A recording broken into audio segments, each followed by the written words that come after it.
Halo teman-teman ya, dan pastinya Miss Woro yang saya banggai dan hormati. Ya, jadi pada kesempatan hari ini, di hari yang bahagia ini, saya Cerdias Pemanda Putra akan mempresentasikan sebuah mapel sosiologi mengenai tema perbedaan sosial dalam masyarakat.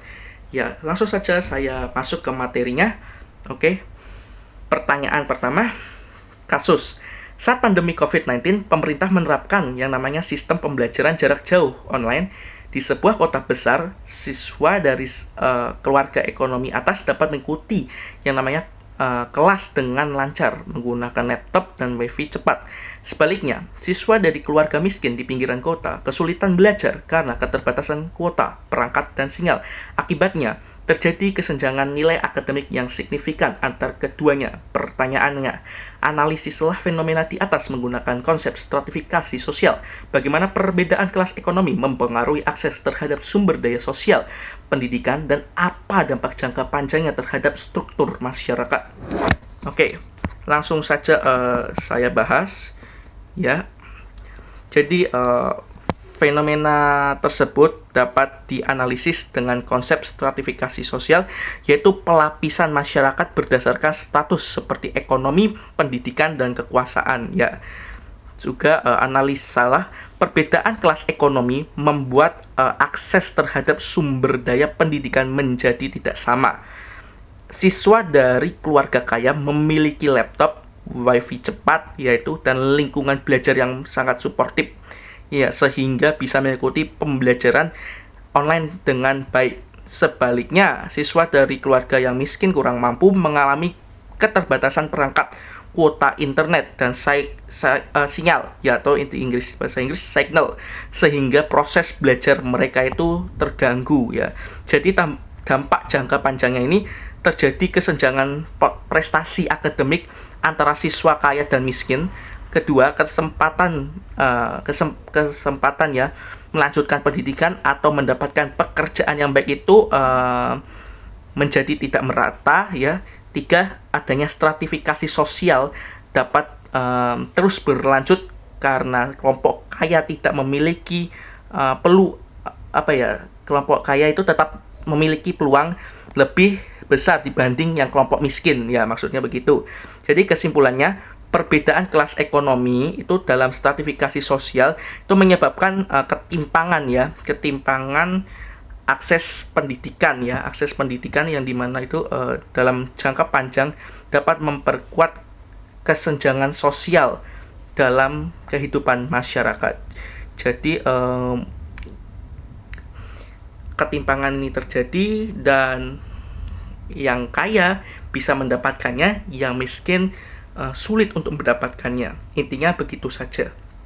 Oke, langsung saja ke pertanyaan 2, soal 2. Kasus. Di sebuah perumahan baru di pinggiran Jakarta terjadi yang namanya ketegangan antara warga asli setempat dan warga pendatang yang berasal dari etnis berbeda. Warga asli merasa terganggu dengan gaya hidup warga pendatang yang dianggap terlalu bebas, musik keras hingga larut malam. Ya, sementara pendatang merasa warga asli terlalu kaku dan tidak terbuka. Kasus ini memuncak saat ketua RT warga asli membatasi kegiatan keramaian warga pendatang. Pertanyaan, analisalah studi kasus tersebut berdasarkan konsep diferensiasi sosial, perbedaan budaya. Mengapa perbedaan budaya dapat memicu konflik? Ya, berikan saran penyelesaian resolusi yang tepat untuk kasus tersebut. Baik saja, saya langsung masuk ke jawabannya. Ya, jadi mengenai hal ini, ya, analisis berdasarkan konsep diferensiasi sosial perbedaan budaya, yaitu kasus tersebut terjadi karena adanya perbedaan budaya dan gaya hidup antara warga asli dan warga pendatang. Warga asli itu memiliki norma yang lebih tenang dan tertib, sedangkan warga pendatang terbiasa dengan gaya hidup yang lebih bebas, seperti memutar musik hingga sampai malam, ya, hingga sampai malam. Perbedaan ini menunjukkan diferensiasi sosial berdasarkan budaya dan etnis yang menyebabkan cara pandang dan kebiasaan mereka itu berbeda. Mengapa perbedaan budaya dapat memicu konflik? 1. kurangnya saling memahami budaya masing-masing. 2, adanya sikap prasangka atau stereotip terhadap kelompok lain. Dan terus masih ada lagi 3, perbedaan norma tentang apa yang dianggap sopan atau wajar. Dan yang terakhir, 4, tidak adanya komunikasi yang baik antara kedua kelompok ya atau kedua belah pihak. Saran penyelesaiannya, resolusi konflik. 1, mengadakan musyawarah warga agar kedua pihak itu bisa menyampaikan pendapat. Kedua, membuat aturan bersama tentang batas waktu kegiatan atau kebisingan. 3, meningkatkan toleransi dan saling menghargai budaya masing-masing. 4, mengatakan kegiatan bersama seperti kerja bakti, pertemuan warga agar hubungan lebih akrab. Kesimpulannya, yaitu konflik muncul karena perbedaan budaya dan kurangnya komunikasi. Penyelesaiannya adalah melalui dialog, toleransi, dan kesepakatan bersama agar tercipta yang namanya kehidupan sosial yang harmonis. Langsung saja ke pertanyaan 3 ya, teman-teman.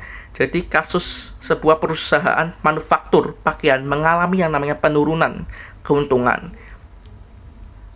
Pimpinan perusahaan memutuskan untuk tidak memberikan bonus tahunan dan menaikkan kenaikan upah buruh untuk tahun depan. Buruh menolak hal tersebut dan mengancam akan melakukan mogok kerja karena menganggap kebijakan tersebut itu tidak adil. Jadi direksi ya tetap mendapatkan fasilitas mewah. Pertanyaannya, identifikasi dan analisalah konflik tersebut. Mengapa perbedaan kepentingan ekonomi antara kelas pekerja, buruh, dan kelas pemilik modal pengusaha seringkali menyebabkan yang namanya konflik. Gunakan pendekatan teori konflik dalam analisa Anda. Oke, jadi menurut jawaban saya, menurut analisa yang saya dapat ini, identifikasi dan analisa konfliknya yaitu konflik terjadi antara kelas pekerja, buruh, dan kelas pemilik modal ya, pengusaha atau direksi. Itu penyebabnya adalah keputusan perusahaan tidak memberikan bonus dan menahan kenaikan upah, sementara direksi tetap menikmati fasilitas mewah. Hal ini membuat buruh merasa diperlakukan tidak adil, tidak fair, sehingga muncul ancaman mogok kerja. Analisis dengan pendekatan teori konflik. Menurut teori konflik, misalnya gagasan Karl Marx ya, itu masyarakat terbagi dalam kelas-kelas yang memiliki kepentingan ekonomi berbeda. Pemilik modal ingin menekan biaya produksi agar keuntungan tetap tinggi, buruh ingin upah dan kesejahteraan yang layak.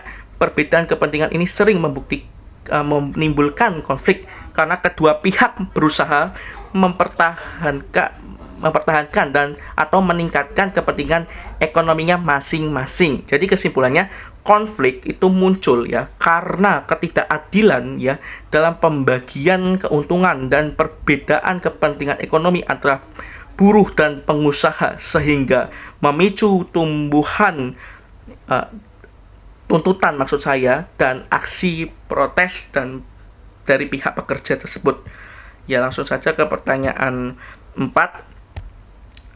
Kasus sebuah perusahaan teknologi yang menerima pelamar perempuan untuk posisi sistem arsitek perancang sistem, meskipun pelamar perempuan tersebut memiliki kualifikasi yang sama atau lebih baik daripada pelamar laki-laki. HRD merasa bahwa perempuan tidak akan kuat bekerja lembur dan tidak selogis laki-laki dalam berpikir teknis. Pertanyaannya, jelaskan perbedaan sosial apa yang terjadi dalam studi kasus di atas. Analisislah bagaimana stereotip dan prasangka sosial mempengaruhi perilaku diskriminatif dan dampak apa yang ditimbulkan bagi keadilan sosial di tempat kerja. Jadi menurut hasil yang saya dapat, ya, jawabannya perbedaan sosial terjadi. Kasus tersebut menunjukkan perbedaan sosial berdasarkan gender, jenis kelamin. Yang namanya perempuan diperlakukan berbeda dari laki-laki dalam kesempatan bekerja, walaupun memiliki kualifikasi yang sama ya atau lebih baik. Pengaruh stereotip dan prasangka. HRD memiliki stereotip bahwa perempuan tidak kuat lembur dan kurang logis dalam pekerjaan teknis. Stereotip ini menimbulkan prasangka, yaitu penilaian negatif tanpa melihat kemampuan sebenarnya. Akibatnya muncul perilaku diskriminatif, yaitu tidak memberi kesempatan yang sama kepada pelamar perempuan untuk posisi sistem arsitek. Jadi dampak bagi keadilan sosial di tempat kerja ini satu, terjadi ketidakadilan dalam kesempatan kerja, dan kedua itu potensi dan kemampuan perempuan tidak dimanfaatkan secara maksimal, dan tiga, lingkungan kerja menjadi tidak inklusif dan tidak setara. Kesimpulannya, stereotip dan prasangka gender dapat menyebabkan diskriminasi yang merugikan individu dan menghambat terciptanya keadilan, tidak terciptanya fair serta kesetaraan di tempat kerja. Oke, langsung saja ke pertanyaan 5. Kasusnya, sebuah desa yang awalnya damai mengalami keretakan hubungan setelah adanya perbedaan pandangan politik dalam pemilihan kepala desa. Warga terbagi dua kelompok, bahkan antar tetangga tidak saling bertegur sapa. Tokoh agama setempat kemudian berinisiatif mengadakan acara makan bersama dan gotong royong membersihkan makam desa untuk mempertemukan kedua kubu. Pertanyaannya, analisalah bagaimana konflik tersebut bermulai.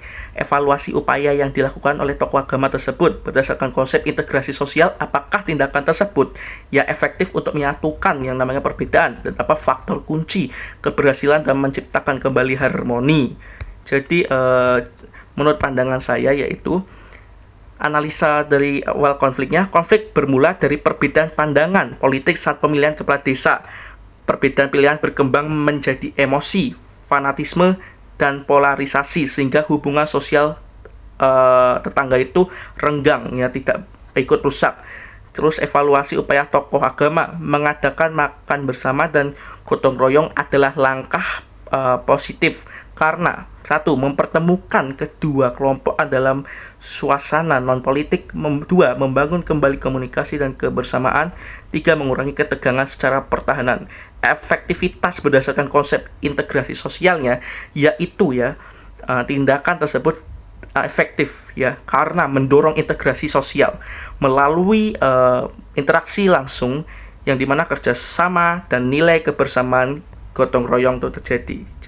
Dan faktor kunci keberhasilannya adanya tokoh yang dihormati sebagai petengah kegiatan bersama yang melibatkan semua pihak sikap toleransi dan saling memaafkan, komunikasi yang terbuka dan berkelanjutan. Jadi kesimpulannya, konflik akibat perbedaan politik dapat diredakan melalui interaksi sosial positif dan kebersamaan sehingga harmoni masyarakat bisa dipulihkan.